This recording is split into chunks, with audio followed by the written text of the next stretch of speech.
Amen. Amen. Well, here we are, second to the last chapter of 1 Kings, and we see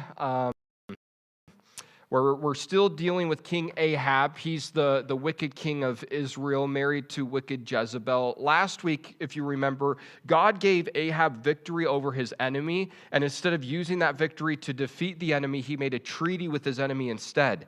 And they made a covenant together, and there was some really good application last week. But as we pick it up here in chapter 21, verse 1, it says, "And it came to pass after these things that Naboth the Jezreelite had a vineyard which was in Jezreel, next to the place of Ahab, king of Samaria."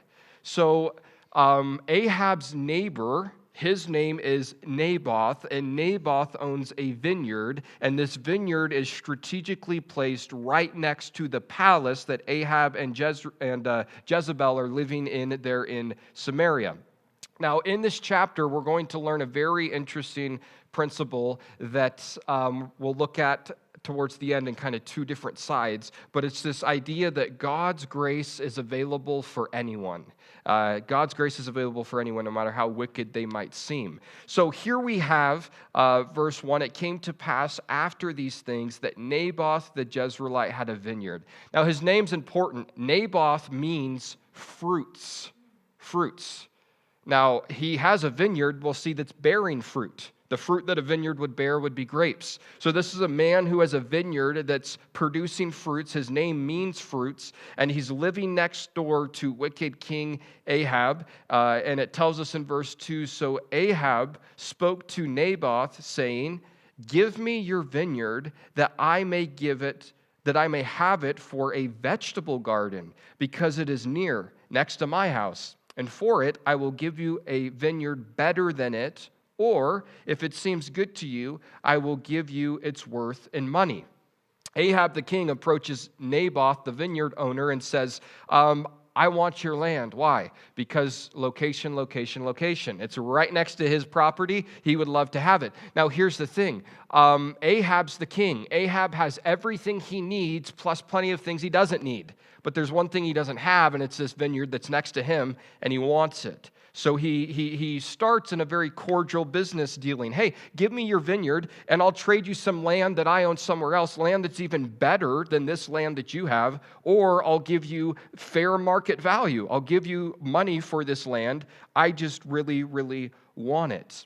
And we see that kind of in this state, Ahab is starting to covet this land that Naboth has. He doesn't need it for a vegetable garden. He wants it for a vegetable garden, and he starts thinking about it. And I'm sure this is how I am.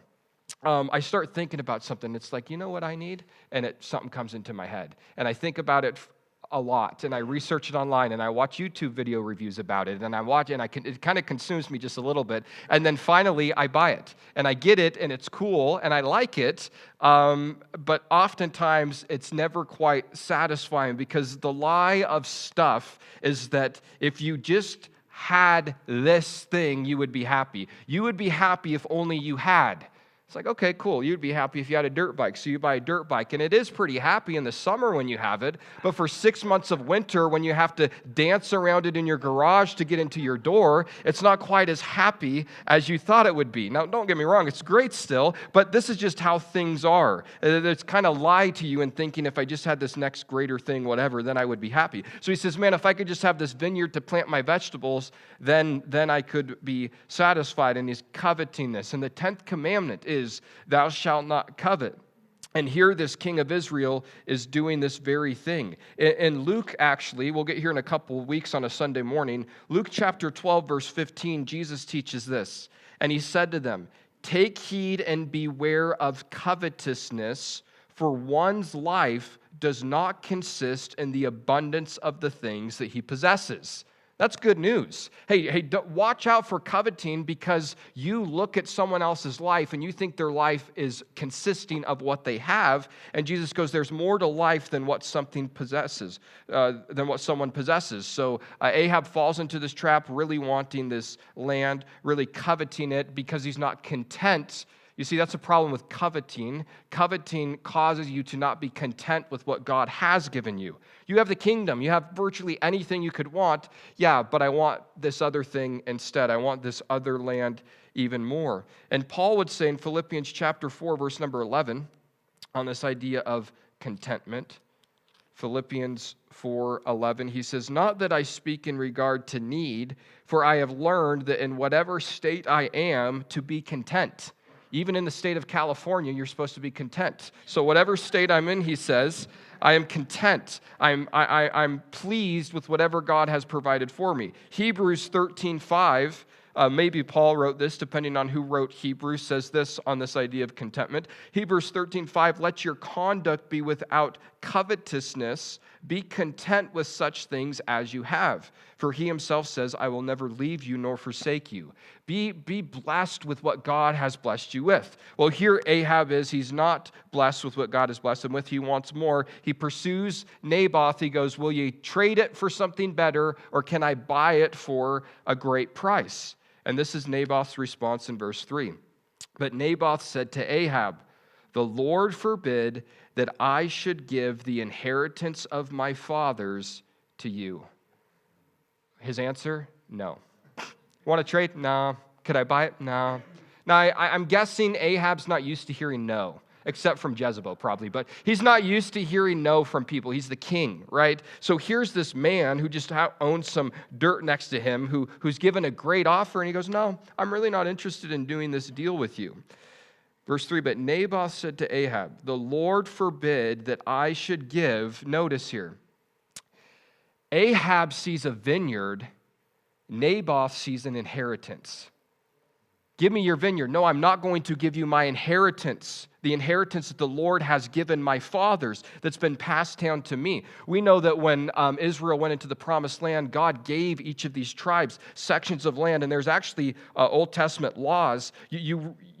They could never ultimately sell their land. They could lease it out for no more than 50 years. Then the year of Jubilee would come around, and your family could get it back. And God says in Leviticus 25, verse number 23, he says, "The land shall not be sold permanently, for the land is mine," God says, "for you are strangers and sojourners with me." You actually can't sell the land, God says, because it belongs to me, so you're just taking care of it. You're a steward of it, and someone can lease it from you, but that lease is not a permanent thing. So he goes, "Hey, can I have it?" And Naboth goes, "No, you cannot have it." Now, here's what I like. Naboth knows that it's not worth trading your inheritance. It's not worth selling your inheritance for something. And as an Israelite in the Old Testament, the inheritance was a land for a people. God made a covenant with Abraham, and the Abrahamic covenant has to do with a nation. It has to do with physical land and physical people. In the New Testament, we have an inheritance as well. Our inheritance is not physical land. It's not dirt. It's something much greater. Ephesians chapter 1, starting in verse number 11, Paul talks about the inheritance that you and I have in Christ Jesus, and he says this, Ephesians 1:11, "In him also we have obtained an inheritance." In Jesus, as believers in him, you and I have gotten an inheritance, being predestined according to the purpose of him who works all things according to the counsel of his will, that we who first trusted in Christ should be to the praises of his glory. In him you also trusted after you heard the word of truth, the gospel of your salvation, in whom also having believed you were sealed with the Holy Spirit of promise, who, the Holy Spirit, is a guarantee of our inheritance until the redemption of the purchased possession to the praises of his glory. Verse 15 in Ephesians chapter 1 says, Therefore I also, after I heard of your faith in the Lord Jesus and your love for all the saints, do not cease to give thanks for you, making mention of you in prayers, that the God of our Lord Jesus Christ, the Father of glory, may give to you the spirit of wisdom and revelation and the knowledge of him. All of this is in this context of inheritance. This is part of our inheritance. The Holy Spirit is the gift that's given to us. That he may give us, the Holy Spirit, verse 17, with wisdom and revelation, the knowledge of him, verse 18, that the eyes of our understanding would be enlightened, opened up, that you may know what is the hope of his calling, that we are the riches of the glory of his inheritance in the saints.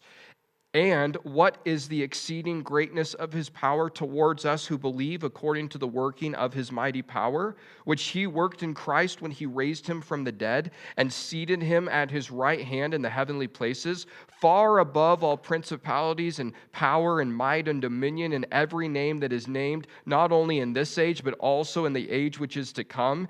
And he put all things under his feet and gave him to be the head over all things, to the church, which is his body, the fullness of him who fills all in all. We are Jesus' inheritance. He is our inheritance. We get the Holy Spirit as a gift, and we are a part of his body, the church, as a gift. And Peter would write about this in 1 Peter chapter, 1 Peter chapter 4, verse number 10.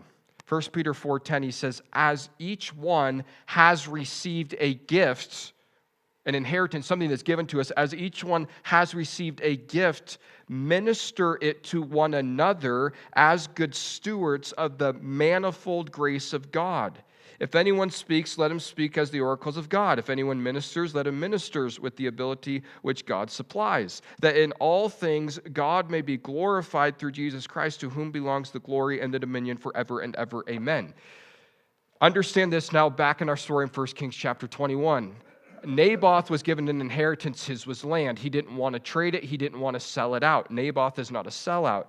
You and I have been given an inheritance: eternal life, heaven, part of the church, Holy Spirit, spiritual gifts. And like Naboth, God has given us gifts. He's given us an inheritance that they would, Naboth, that they would be fruitful. Our gifts, the inheritance that Jesus has given us, the gifts he's given us, is so that they can bear spiritual fruit. And along comes the enemy, and he sees the location, he sees what the Lord has given us, he sees that it's bearing fruit, and he goes, how about you trade me that thing so that I can grow vegetables? Now, anyone with a brain knows that fruit is better than vegetables, right? I mean, they just taste way better. So here comes the enemy, Ahab, and he goes, I want to trade the fruit-bearing inheritance that Jesus has given you and is doing in your life for something somewhere else, for something that is even better. Here's the thing that Naboth knows: the inheritance that the Lord has given him cannot be outdone. There's nothing better out there than what God has given you to do. So he says, no, I'm not going to do it. But the problem is there's plenty of people out there that are trading the gifts that God has given them for the promise of the world of something better that's not actually better. I don't really like using examples because I don't fully know situations, but just from researching online and the little bit that you know, a great example of this in the music industry would be someone like Katy Perry. She grows up in the church. She's singing praises to God. She gets a breakthrough. She gets a record deal. And all of a sudden, she's not singing to the Lord anymore. She's singing songs about how she's kissed a girl and she likes it. She had a great gift. She was bearing fruit with that gift. All of a sudden, she's traded that inheritance that the Lord has given her, that gifting, and now she's not using it to glorify him. Whitney Houston is another example like that, who's brought up in the church and kind of went astray with her singing abilities. So here we see that a choice is made for Naboth, and he chooses to not take the deal of Ahab. And here's what happens with Ahab when Naboth told him no, verse 4. So Ahab, he went into his house sullen, heavy, and displeased because of the word which Naboth the Jezreelite had spoken to him, for he had said, I will not give you the inheritance of my father. And he lay down on his bed, he turned away his face, and he would not eat. What's he doing? He's pouting. This is a pity party, right? And I don't know if you've ever thrown a pity party, but they're not real fun because you're generally the only one that shows up, right? So here he is, the king. He's been told no by his neighbor whose land he wants to buy. And he goes home. He goes, I'm going to bed. He crawls into bed. And it's like he's not facing the door, right? He turns his face away from the door, looking at the wall, not eating dinner. I'm not even going to eat. I'm going straight to bed, and I'm going to pout because I can't get what I want. And here Ahab, he's fixed on the one thing that he can't have. Instead of looking at all that God has given him, he's fixed on the one thing that he can't have, and he's choosing to throw a pity party about this. And as he's in his room pouting, verse 5, along comes Jezebel. But Jezebel, his wife, came to him and said to him, why is your spirit so sullen that you eat no food? Jezebel comes and goes, honey, what's wrong? Why don't you want my dinner? And he says in verse 6, he said to her, because I spoke to Naboth the Jezreelite and said to him, give me your vineyard for money, or else, if it pleases you, I will give you another vineyard for it. And he answered and he says, I will not give you my vineyard. Okay, verse 7, and Jezebel, his wife, said to him, you now exercise authority over Israel? Aren't you the king? Yeah, suck it up, Buttercup, she says. What's going on here? You're exercising authority over, look, you're the king of the land, and you're in here pouting because this guy won't sell you land. She goes, here's the deal, verse 7, arise, eat food, eat your dinner. Let your heart be cheerful. I will give you the vineyard of Naboth, the Jezreelite. Look, you can't get it maybe, but I'll get it for you. Now, Jezebel has great confidence because Jezebel is the type of person that there's no limits, there's no boundaries. So she'll do anything to get what she wants. So she's confident in knowing, I can work out a plan to get this for my husband. So verse 8 says, so she wrote letters in Ahab's name, and she sealed them with his seal, kind of pretending to be him. And she sent the letters to the elders of the nobles who were dwelling in the city with Naboth. I got a plan. She leaves, goes into the office, whatever. King Ahab's still pouting in his bedroom. This is her plan. She's going to write letters in Ahab's name, and this is what she wrote, verse 9. She wrote in the letter saying, proclaim a fast and set Naboth with high honor among the people. Here's my plan to get this guy's land. She writes to the leaders in the area. Proclaim a fast, be spiritual. And then after the fast, have a feast, a party, and appoint Naboth as the guest of honor of this party. Elevate him. How is elevating Naboth going to allow her to get his land? Well, verse 10 says, she goes and set 2 men, scoundrels before him, to bear witness against him, saying, you have blasphemed God and the king. Then take him out and stone him that he may die. Raise him up so that you can bring these 2 scoundrels. That word scoundrel is literally men of Belial, literally good-for-nothing men. You can bring these 2 good-for-nothing witnesses in who will lie about him. The accusation can be that he's blasphemed God, blasphemed the king, then the people will stone him, then he's dead, then we get his land. This is her plan. Now, this is interesting because Deuteronomy chapter 17 lets us know that at the mouth of 2 or 3 witnesses, a matter will be established. So she's got a plan here. Get 2 guys who have no integrity, who will lie, and have them be witnesses against him. And the accusation is that he's blasphemed God and the king. Now, we know that the punishment for blaspheming God would be stoning there in the Old Testament, but Exodus chapter 22, verse 28 gives this warning. It says, you shall not revile God nor curse a ruler of your people. So they accuse him of breaking that from Exodus 22, verse 28, that he's speaking evil against God and against the king. So verse 11 says, so the men of his city, the elders and the nobles who were inhabitants of his city, did as Jezebel had sent to them, as it was written in the letters which she had sent to them. They proclaimed a fast and seated Naboth with high honor among the people. So now they're just doing what she laid out in the letter. Verse 13, and 2 men scoundrels, good for nothing, came in and sat before him, and the scoundrels witnessed against him, against Naboth, in the presence of the people, saying, Naboth has blasphemed God and the king. They have a big party. He's the guest of honor. All of a sudden, these two good-for-nothing men come in, and they go, this guy's speaking evil against the king and against God. The crowd hears this. Rest of verse 13 says, then they took him outside of the city, and they stoned him with stones so that he died. Jezebel's plan works. This man who said no to Ahab, she has him killed in a very interesting way. Now, she doesn't just kill him. We don't know this from 1 Kings, but 2 Kings chapter 9, verse 26, we learn that she doesn't just kill Naboth, because if Naboth is dead, then the land would go to his family.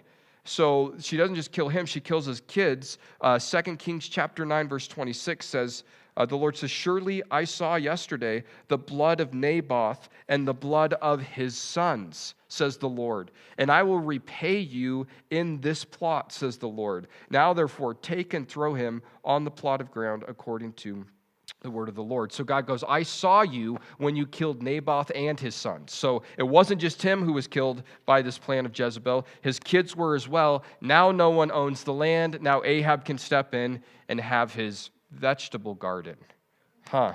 Right? Verse 14. Then they sent to Jezebel saying, Naboth has been stoned and is dead. Mission accomplished. They send word back. We've done what you've said. The guy and his family's dead. Our part is done. Verse 15, and it came to pass when Jezebel heard that Naboth had been stoned and was dead, that Jezebel said to Ahab, arise and take possession of your vineyard. And Naboth, the Jezreelite, which he refused to give to you for money, for Naboth is not alive, but dead. Jezebel goes into the room where Ahab's pouting. Get up, honey. Good news. I've got you your land next door. I took care of the guy and his descendants. Verse 16, so it was when Ahab heard that Naboth was dead, that Ahab got up. He went down to take possession of the vineyard of Naboth, the Jezreelite. He now has what he wanted. This has just been on his mind forever. It's the one thing he couldn't get. He finally gets it. And the question we need to ask in times like this is, what is the worth of something that's obtained from sin?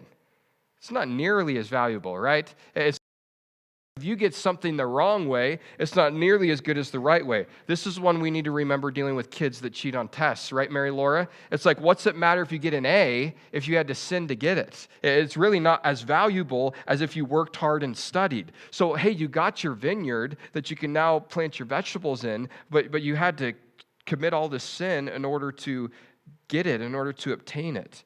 So Ahab's got his thing, Naboth and his family's dead, and over here God is doing a work with our old friend Elijah, verse 17. Then the word of the Lord came to Elijah, the Tishbite, saying, it's been 7 to 8 years since the Mount Carmel experience, since Ahab and Elijah and the rest of Israel and the prophets of Baal were up on Mount Carmel. It's been about 7 or 8 years. So God again is going to use Elijah the prophet to speak to Ahab the king, and this is what God tells Elijah, verse 18. Arise, go down to meet Ahab the king of Israel, who lives in Samaria. There he is, in the vineyard of Naboth, where he has gone down to take possession of it. And what I like about this is God speaking to Elijah. He goes, Elijah, go to Samaria, talk to Ahab. He's hanging out in the vineyard of Naboth.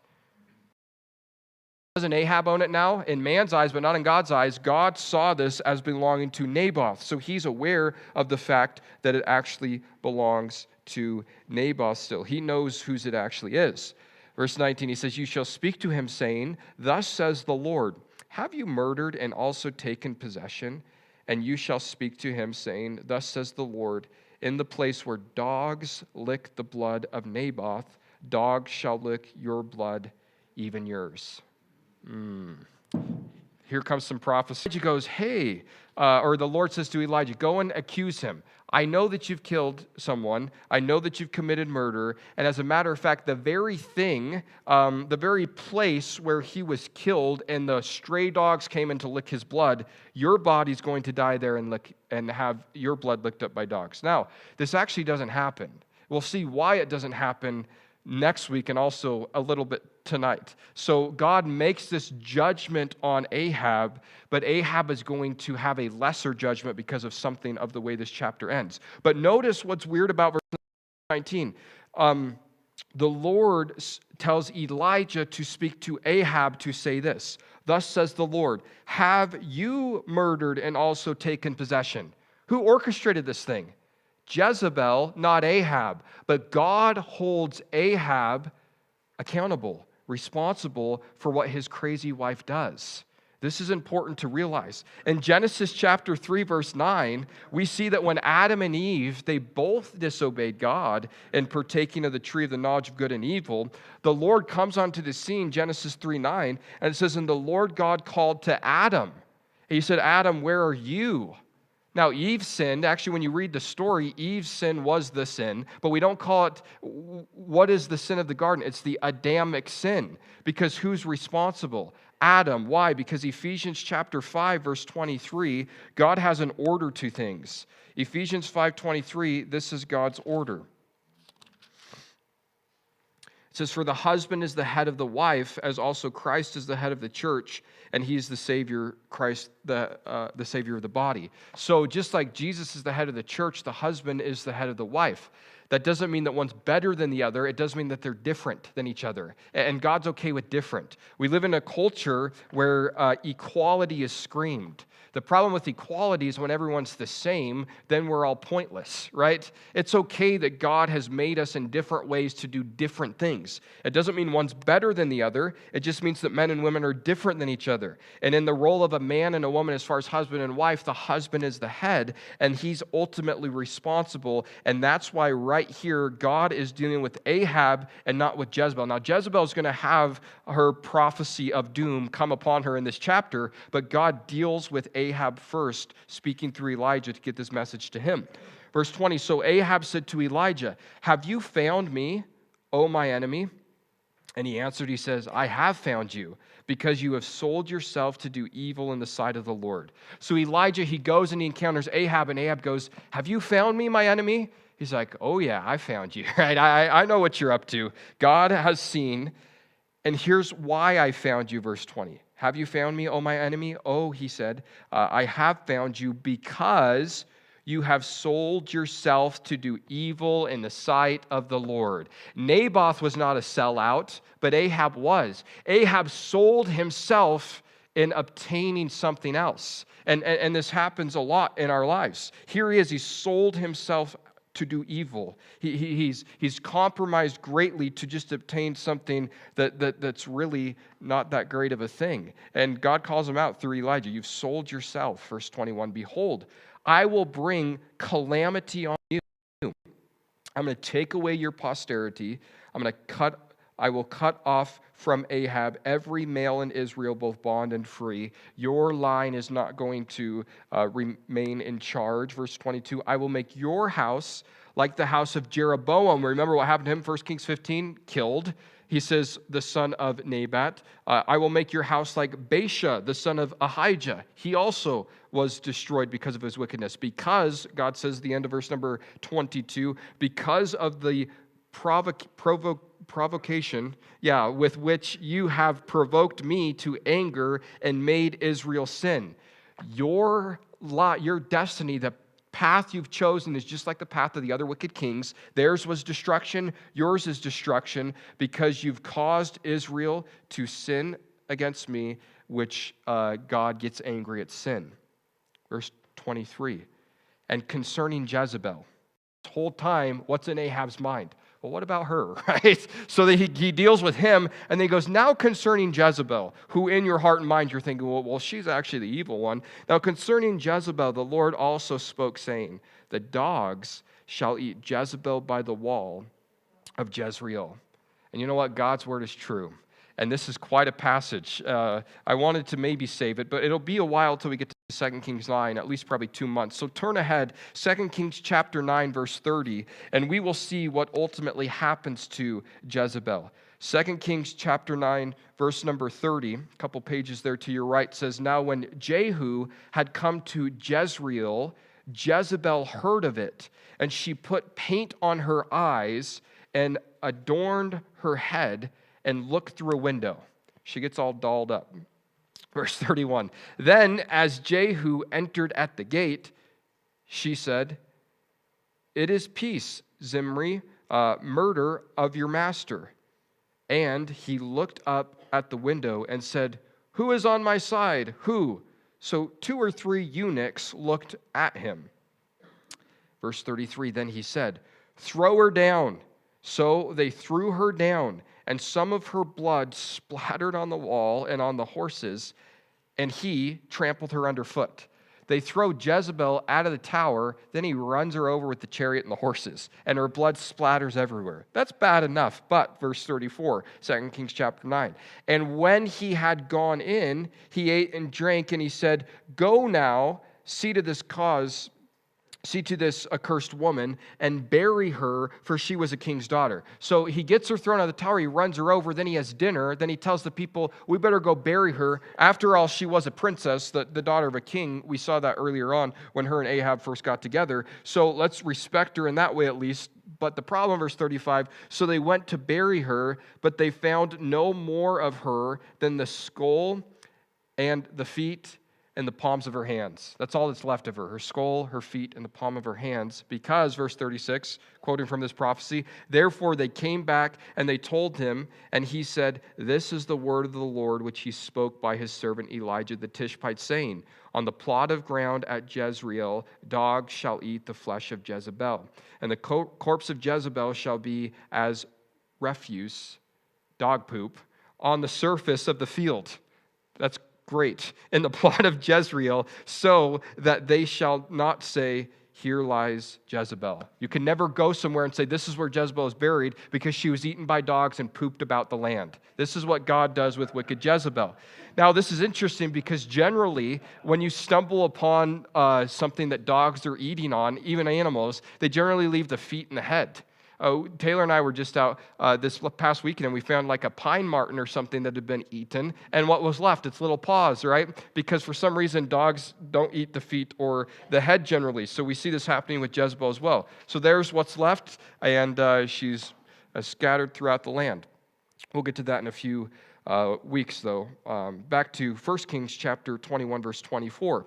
Not only are the dogs going to lick up your blood, although they're actually not, we'll see why here in a little bit, they are going to eat your wife and defecate her.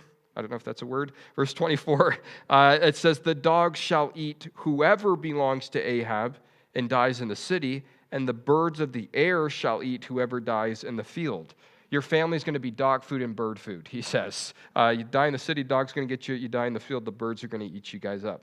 Verse 25, "But there was no one like Ahab who sold himself to do wickedness in the sight of the Lord, because Jezebel his wife stirred him up." When it comes to evil people in God's sight, when it comes to wicked people, Ahab is at the top of the list, because him and his wife were evil duos together. So God here in these next 2 verses is going to explain just how evil Ahab was. "But there was no one like Ahab who sold himself to do wickedness in the sight of the Lord." Verse 26, "And he behaved very abominably in following idols, according to all that the Amorites had done, whom the Lord had cast out before the children of Israel." There's no one who's so wicked as him, verse 25. He's very abominable, verse 26. He follows after idols. Evil in Israel, no one's been worse than Ahab. There's a reason why God lays this backdrop of how evil Ahab is, because of the way this chapter is going to end. Verse 27 says, "So it was, when Ahab heard these words spoken to him by Elijah the prophet, that he, Ahab, tore his clothes. He put on sackcloth on his body, and he fasted and lay in sackcloth and went about mourning." He hears this bad news. He tears his clothes, sign of remorse, crying, all this stuff, puts sackcloth on. He's fasting. Verse 28, "And the word of the Lord came to Elijah the Tishbite, saying, see how Ahab has humbled himself before me. Because he has humbled himself before me, I will not bring calamity in his days. In the days of his sons, I will bring the calamity on his house." Ahab, the wickedest guy to ever live, hears what his destiny, what his judgment is in the sight of God, humbles himself. That word's used twice in verse 29, and God looks at the humility that Ahab now is in the sight of his judgment, and God goes, because of that, I'm not going to allow him to die in this place and have his blood licked up by dogs. He is going to die. He's going to die on the battlefield. We'll see that next week. But it's not the severe judgment that God pronounced upon him because of his humility. God is looking for humility in his people. 1 Peter chapter 5, verse 6 tells us this. 1 Peter 5, 6, it says, "Therefore humble yourselves under the mighty hand of God, and he will exalt you in due time." We need to be humbled. And you say, well, Hagen, I mean, I've already come to Jesus. I belong to the Lord. I belong to God.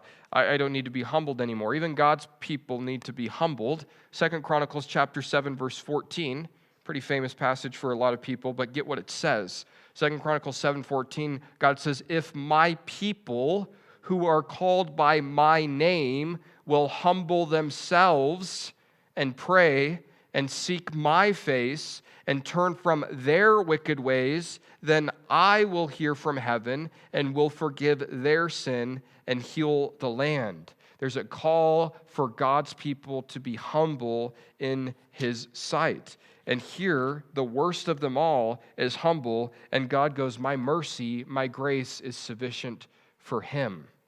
Now let's do two more cross references, then we'll talk about this. So Ezekiel chapter 33, verse 11 teaches us this about God. Ezekiel 33:11, he says, "Say to them, as I live, says the Lord God, I have no pleasure in the death of the wicked, but that the wicked turn from his way and live. Turn from your evil ways. For why should you die, O house of Israel?"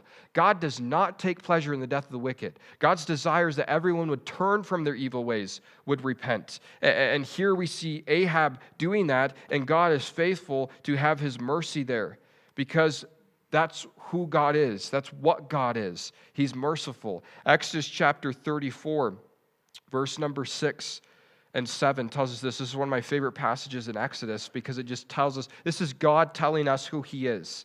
Exodus 34, verse 6, it says, "The Lord passed before him and proclaimed, the Lord God, merciful and gracious, long-suffering and abounding in goodness and truth, keeping mercy for thousands, forgiving iniquity and transgressions and sin." Man, this is who God is. He's merciful. He's long-suffering. He's abounding in goodness. And here he is pouring out his mercy even on someone who's led Israel astray, even on someone who's practicing idolatry, even on someone who was willing to have someone killed in order to just get some land. God goes, "If you humble yourself in the sight of me, my mercy is available to you." Now, we read this in one light and we go, we're Ahab. Sometimes when you're dealing with people, actually the hardest is when you're dealing with Christians who have generally messed up big time and they sin. We deal with this in counseling sometimes, me and Lee. You try to get them to realize that there's forgiveness that's found in Jesus, and oftentimes they cannot fathom, especially if it's raw, they cannot fathom that God can forgive them and that they can forgive themselves. And it's like, look, if God can forgive and have mercy for Ahab, definitely he can have it for us. The other side of that equation is if we see Ahab or the Ahab character as being the others. So it's like, well, it makes sense to me that God could save me. I mean, I'm bad, but I'm not that bad. But there's no way God could save, and you think of whoever that person is who's done you wrong big time, or whoever that individual is who you just see outside of God's reach. Here we see that God's reach is available for anyone who's humbled, who's on their knees, who's broken before him. He says, you know what? My mercy is for even Ahab, the most wicked guy who's ever been. It's like this way. If you've ever been to a jewelry store, generally they have diamonds against what? Black felt, because the diamonds look pretty cool against darkness. He lays out the darkness of Ahab. God does all through this part of 2 Kings that we've been studying through the weeks to show how evil he is, so that the diamond of God's grace and mercy can truly be seen against the darkness of man's sin. And that's what he does in our lives all the time as well. So Ahab, we'll see what happens to him next week. He is going to die, not like was originally prophesied because God's merciful, but he does die. And we'll continue on there and see what else chapter 22 has in store for us. But let's pray, and we will get on with our evening. Heavenly Father, we thank you for tonight. And Lord, as we see the value of inheritance. And Lord, many of us are not getting something from rich relatives, but Lord, we do get something from you. And what we get from you is everything. And Lord, I pray that we would realize the inheritance that we have as believers in you. And Lord, it's valuable. It's more valuable than anything the world could try to trade us for. And Lord, Satan's there trying to tempt us. Jesus, you've gifted us in ways to be able to bear fruit like Naboth in the inheritance and the gifts that you've given us. And Satan wants to trade that land, trade that thing, trade that gift for something that he is trying to convince us that's better. But Lord, nothing is better than what you've gifted us in, because you've created us and gifted us for a purpose, and it's your purpose. And Lord, nothing is better than your purpose for our lives. So God, I pray that we would see that. Lord, I pray that we would be content in the things that you've given us. Lord, that we wouldn't always be looking at what the neighbor has or the thing that we can't quite obtain and struggling, trying to strive for that. But Lord, looking around at all of the ways that you have richly blessed us. Lord, we see that there's judgment in this chapter for sure, but Lord, there's mercy. And this chapter ends on the mercy note. And Lord, I thank you that you're able to show mercy to someone as wicked as Ahab. Lord, I thank you that your mercy is poured out on people like us. And Lord, I pray that you would just allow us to be able to understand that your mercy is available for anyone. Your grace is for anyone and everyone that simply comes to you and humbles themselves and say, Jesus, I need you. Lord, the option is either justice or Jesus. And Lord, your justice is ready to be poured out. Your judgment is ready to be poured out on all of us. But Lord, when we simply come to you, Jesus, we get you instead of your judgment. And Lord, that's good news. So God, I pray that we would rejoice in that. And Lord, tonight, just go before us, keep us safe. Jesus, in your name we pray. Amen.